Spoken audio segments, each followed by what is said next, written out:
You ever find yourself in a situation where you're driving and your fuel light comes on and you look down and you go, oh crap, I forgot to get gas. That was me about a month ago.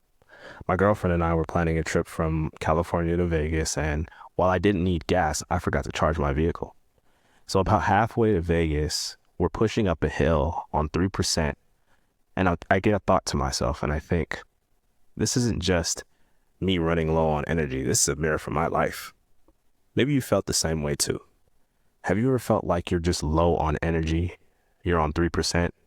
You spend your days pouring into your children, pouring into your relationships, pouring into your parents, your friends, your work.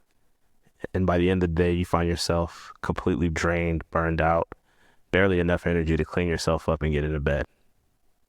On this episode of The Framework, I'd like to talk about that. And I'd like to give you 3 actionable steps you can take today to get your energy back, to get your joy back, and to get back on the road. Did you know that you can even experience burnout doing something that you love? We get these ideas in our head. Influencer, entertainer, ball player, athlete. These people could never experience burnout, not like we do. I mean, how could they? Their lives are so amazing. But that couldn't be further from the truth. In fact, over 60% of people report experiencing burnout doing something that they love.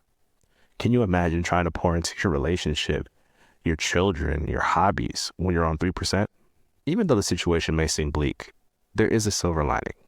Jesus offers us rest. So I'd like to share a verse from the Bible that falls in line with our frame of thinking today. Matthew chapter 11, verse 28 says, "Come to me, all of you who are weary and carry heavy burdens, and I will give you rest." Accepting rest doesn't mean that you don't want to work. Accepting rest doesn't mean that you're lazy or that you're not doing enough. It means that you're pouring into yourself. You're refilling your battery, refilling your tank, so that you can pour into the ones that you love without feeling irritable or burdened. So if you're running on empty, here are 3 actionable steps you can take today to let God refill you. Number 1, go outside and take some deep breaths. I know this sounds ridiculous, but basking in God's natural light, taking a moment to, as they say, smell the roses, be mindful and have grace and be in nature, connect with nature. Heck, even kick your shoes off and walk on the grass. Connecting with these natural things around us, the natural environment, the natural elements, it does wonders for our psyche. It does wonders for our body. It does wonders for our energy. Number 2, the next time you're feeling overwhelmed or low on energy, I want you to try this exercise. Sit on the floor and really feel it beneath you. Then pray this prayer.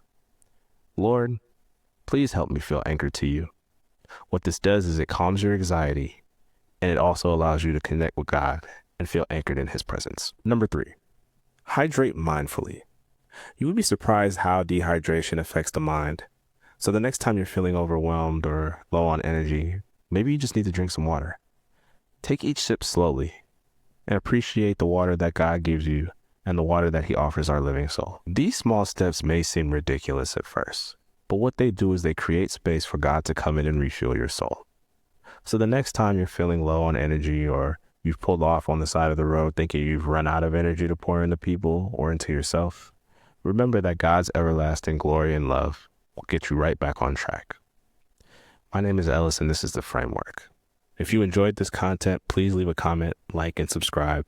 And also, please drop in the comments anything you'd like me to talk about. I'm a new YouTuber. I'm trying my hand at this thing, and I definitely want to see if I can help people and along the way help myself. I am by no means an expert, but I would like to share the experiences that I've had, and I'd like to help as many people as I can, especially with all that's going on in the world.